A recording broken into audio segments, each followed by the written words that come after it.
Hello students.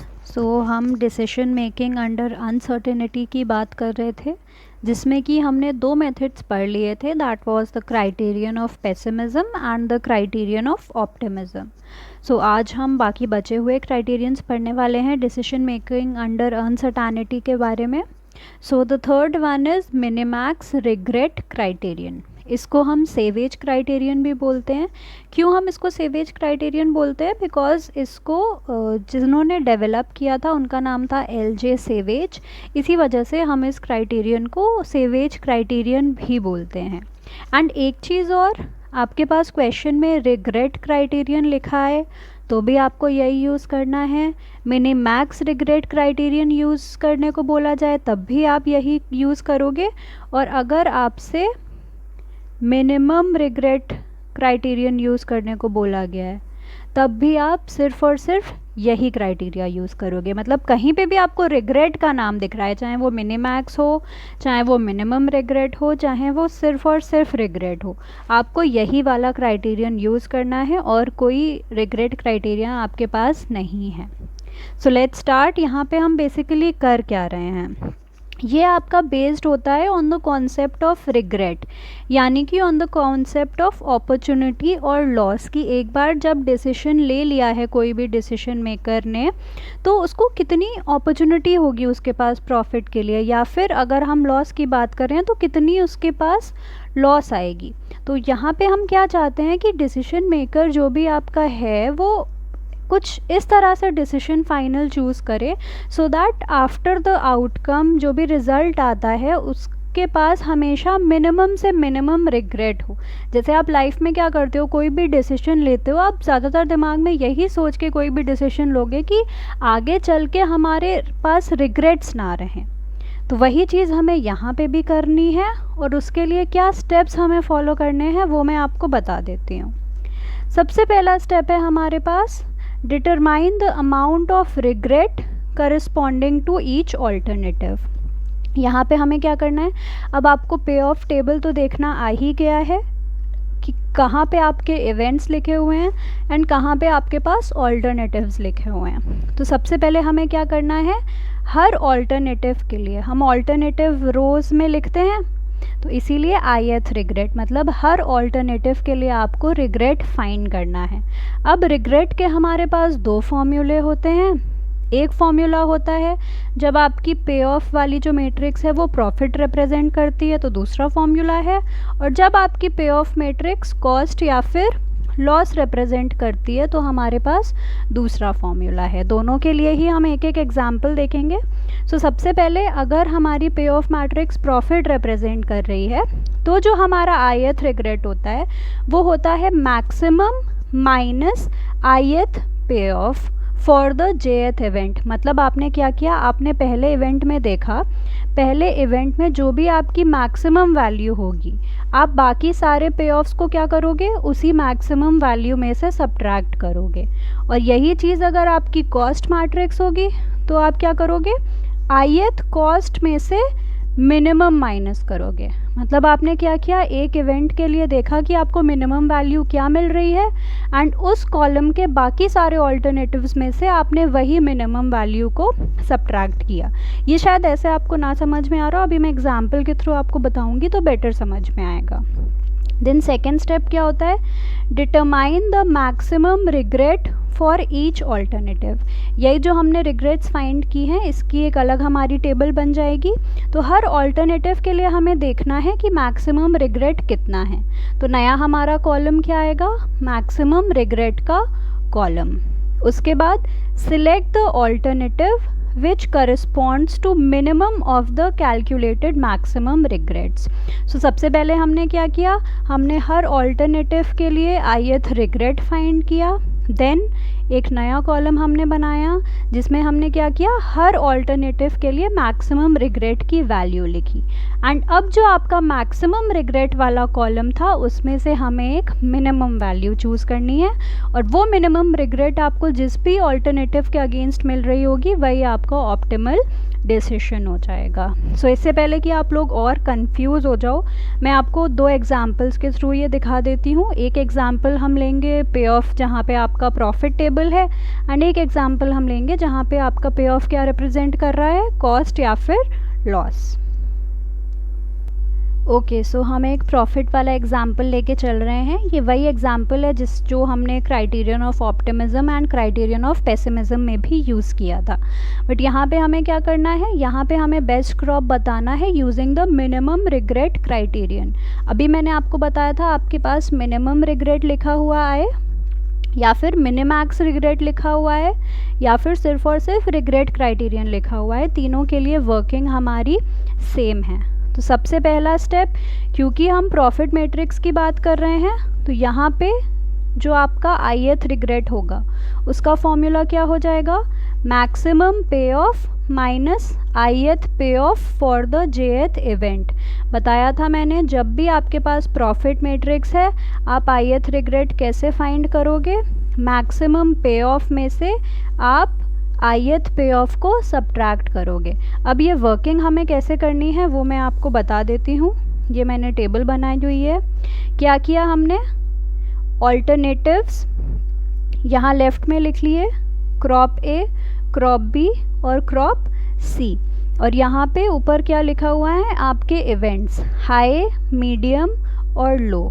ठीक है, crop ए जब हाई रेनफॉल होती है तो 8000 का प्रॉफिट, क्रॉप ए जब मीडियम रेनफॉल होती है तो 4500 का प्रॉफिट, एंड क्रॉप ए जब लो रेनफॉल होती है तो आपको 2000 का प्रॉफिट देता है। तो ये आपकी बेसिकली ओरिजिनल टेबल है जो आपको दी हुई है, बस इसी में हमने क्या किया है, ऑल्टरनेटिव और इवेंट्स को इंटरचेंज करके लिख दिया है जैसा हमने प्रीवियस क्वेश्चन में किया हुआ था।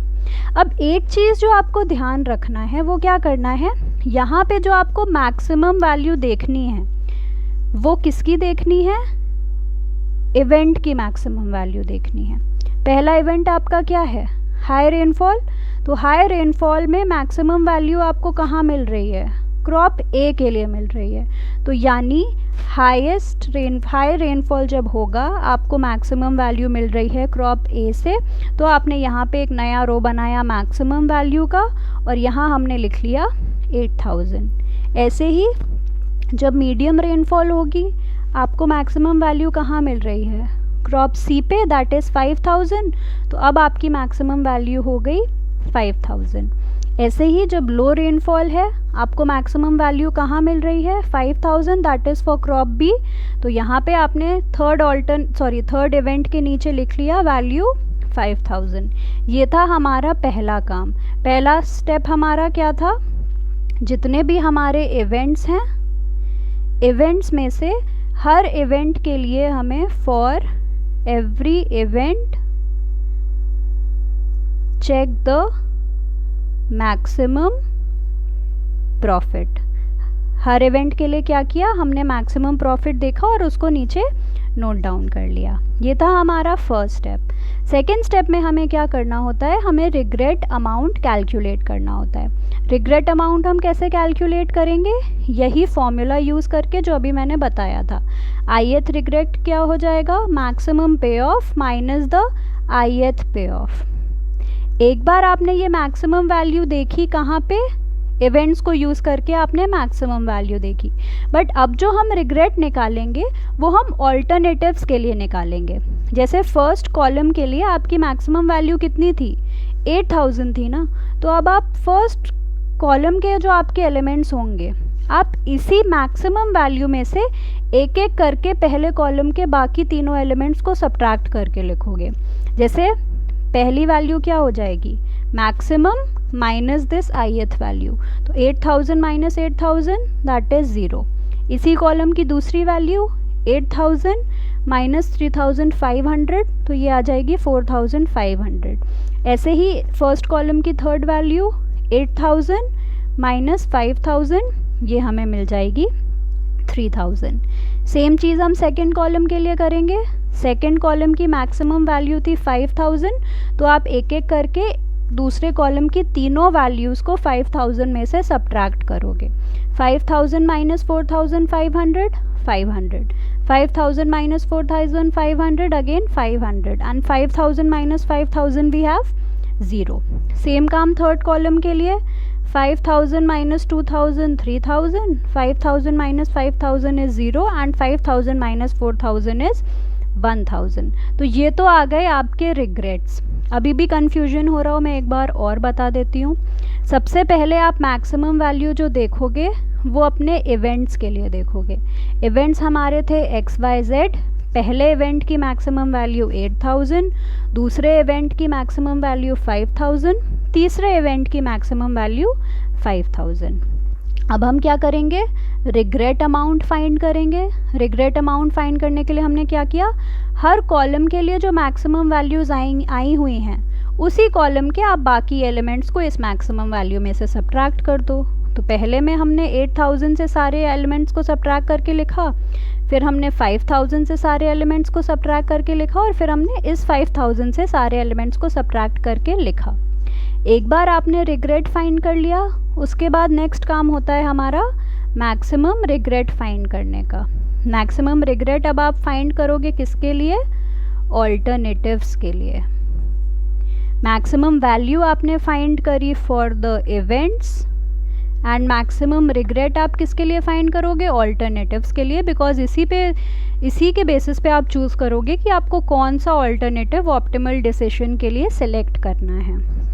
अब क्रॉप ए के लिए आपका मैक्सिमम रिग्रेट कितना है, 0, 500, 3000. मैक्सिमम 3000 है तो क्रॉप ए का मैक्सिमम रिग्रेट हो गया 3000. ऐसे ही क्रॉप बी का मैक्सिमम रिग्रेट 4500, 500 एंड 0. तो क्रॉप बी का मैक्सिमम रिग्रेट हो गया 4500. ऐसे ही क्रॉप सी का मैक्सिमम रिग्रेट हो गया हमारा 3000. सो थर्ड स्टेप में हमने क्या किया, हर ऑल्टरनेटिव के लिए मैक्सिमम रिग्रेट को फाइंड किया. फोर्थ स्टेप में यही जो मैक्सिमम रिग्रेट्स आए हैं इसमें से हमें देखना है कि मिनिमम रिग्रेट हमारा क्या होगा. मिनिमम कितना है इसमें, 3000. क्रॉप ए में भी हमें 3000 का रिग्रेट मिल रहा है कम, और क्रॉप सी में भी हमें 3000 का रिग्रेट मिल रहा है जो कि मिनिमम है. तो क्योंकि दोनों ही क्रॉप्स में आपको सेम अमाउंट ऑफ रिग्रेट मिल रहा है तो देयरफॉर आप क्रॉप ए चूज़ करो या फिर क्रॉप सी चूज़ करो, दोनों में ही आपको सेम रिटर्न्स मिलेंगे. So therefore the minimum of the maximum regret is ₹3000 which corresponds to crop A and crop C. Thus the farmer should choose to plant crop A और crop सी. वो चाहे तो ए भी लगा सकता है क्रॉप या फिर क्रॉप सी भी लगा सकता है. सो इससे क्या हुआ, सबसे पहले हमने देखा कि रिग्रेट हमें क्या मिलेगा, फिर हमने मैक्सिमम रिग्रेट का कॉलम बनाया कि अगर आपने ये क्रॉप प्लांट किया तो भाई ज़्यादा से ज़्यादा हमारा इतना रिग्रेट होगा, इतना ही हम बाद में पछताएंगे कि हाँ इतनी ज़्यादा से ज़्यादा इतना ही हमें प्रॉफिट मिल सकता था, इससे ज़्यादा नहीं मिल सकता था. उसके बाद क्या हमने इन्हीं मैक्सिमम रिग्रेट्स में से हमने मिनिमम चूज़ किया. सो ये था आपका कंप्लीट क्वेश्चन जब हम प्रॉफिट की बात करते हैं. अब इसी का एक एग्जांपल हम लॉस वाले केस में भी देख लेते हैं कि अगर आपको कॉस्ट दी है या लॉस दी है तो हमें रिग्रेट क्राइटेरियन कैसे अप्लाई करना है. ओके, सो ये नेक्स्ट क्वेश्चन जो आप देखोगे ये हमारा वही events N1, N2, N3, N4 और प्रोडक्ट्स ABCD वाला है जो हमने again criterion of optimism and criterion of pessimism में इस क्वेश्चन के साथ डील किया हुआ है. अब हम यही देखेंगे कि सेम क्वेश्चन को आप मिनिमम रिग्रेट क्राइटेरियन से कैसे सॉल्व कर सकते हो. तो सबसे पहले तो मैंने क्वेश्चन में कुछ चेंजेस किए हैं, वो आप देख लो. क्योंकि क्वेश्चन में हमारा थाउजेंड्स की बात हो रही थी तो यहाँ पे मैंने क्या किया है, वैल्यूज़ को कन्वर्ट कर लिया है कि अगर आपकी वैल्यू सपोज़ 2000 थी तो इसको मैंने 1000 से डिवाइड करके 2 की तरह ट्रीट किया हुआ है. मतलब यहाँ पे जो हमने कॉस्ट लिखी हुई है वो इन 1000 रुपीज़ लिखी हुई हैं. 1.2 का मतलब 1200, 0.9 का मतलब 900, 2 का मतलब 2000, 2.4 का मतलब 2400. ऐसा मैंने सिर्फ इसलिए किया है क्योंकि वैल्यूज़ बड़ी थी, हम सब्ट्रैक्ट वगैरह करते तो इतना ज़्यादा स्पेस यूज़ होता, इसीलिए मैंने कॉस्ट इन 1000 रुपीज़ करके किया है. आप चाहो तो सिंपली ऐसे ही कर सकते हो, कोई फ़र्क नहीं है. सो लेट्स सी इसमें वर्किंग हमने कैसे की है. वर्किंग आपकी सेम है, सिर्फ एक फॉर्मूला यहाँ पे चेंज होता है, वो है ith रिग्रेट का फॉर्मूला. प्रॉफिट के केस में हमारा ith रिग्रेट क्या होता था, हम मैक्सिमम पे ऑफ में से बाकी सारे ith पे ऑफ्स को सब्ट्रैक्ट करते थे. किसी भी इवेंट के लिए। बट यहाँ पे हमें क्या करना है, क्योंकि हम कॉस्ट के साथ डील कर रहे हैं तो हम हर इवेंट के लिए मिनिमम पे ऑफ फाइंड करेंगे और बाकी बचे हुए पे ऑफ्स में से उस मिनिमम पे ऑफ को सब्ट्रैक्ट करेंगे। जैसे कि यहाँ पे हमारे इवेंट्स क्या हैं, N1, N2, N3, N4। N1 के लिए हमने देखा मिनिमम वैल्यू कितनी है, 0.9 है, 0.9 को नोट डाउन कर लिया। N2 के लिए मिनिमम वैल्यू 1.7, तो 1.7। N3 के लिए minimum value we have 0.7। N4 के लिए मिनिमम वैल्यू है हमारे पास 1, तो ये हो गया 1। तो यानी बस इतना ही फ़र्क है, जब आप ith रिग्रेट प्रॉफिट के लिए निकाल रहे थे तो आप इन ऑल इवेंट्स में से मैक्सिमम वैल्यू देखते थे, बट जब आप कॉस्ट या लॉस की बात करोगे तो आप इन इवेंट्स में से मिनिमम वैल्यू देखोगे। और रिग्रेट का फॉर्मूला क्या हो जाएगा, ith पे ऑफ माइनस मिनिमम पे ऑफ या फिर कॉस्ट, क्योंकि यहाँ पे पे ऑफ का मतलब है कॉस्ट। सो देखिए फर्स्ट कॉलम में सबसे छोटी वैल्यू आपकी 0.9 है, तो आप बाकी सारे वैल्यूज़ में से 0.9 को सब्ट्रैक्ट कर दोगे। 1.2 minus 0.9 0.3, 0.9 minus 0.9 0, 2 minus 0.9 is 1.1, 2.4 minus 0.9 is 1.5। तो इसी तरह से हमने क्या किया, N2 की लोएस्ट वैल्यू थी 1.7, तो N2 के सारे एलिमेंट्स में से हमने 1.7 को सब्ट्रैक्ट किया तो हमें ये सारे वैल्यूज़ मिल गए। ऐसे ही N3 में आपकी स्मॉलेस्ट वैल्यू थी 0.7, तो हमने सारे एलिमेंट्स में से 0.7 को सब्ट्रैक्ट किया, हमें ये वैल्यूज़ मिल गए। सिमिलरली N4 में आपकी सारी वैल्यूज़ ये थी, जिसमें स्मॉलेस्ट थी 1, तो हमने इन सारे वैल्यूज़ में से 1 को सब्ट्रैक्ट किया तो हमें ये वैल्यूज़ मिल गई। एक बार आपको सारे रिग्रेट्स मिल गए, उसके बाद की वर्किंग सेम है।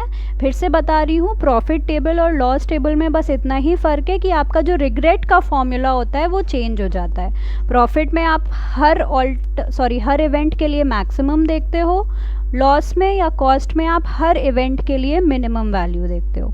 रिग्रेट फाइंड आउट करने के लिए प्रॉफिट टेबल में आप क्या करते हो, हर कॉलम के मैक्सिमम में से एक एक करके सारे वैल्यूज़ को सब्ट्रैक्ट करते हो, और लॉस या कॉस्ट के केस में हम क्या करते हैं, हर कॉलम के लिए हर एलिमेंट में से जो छोटा वाला एलिमेंट होता है उसको हम सब्ट्रैक्ट करते जाते हैं। इसके बाद का स्टेप सेम है।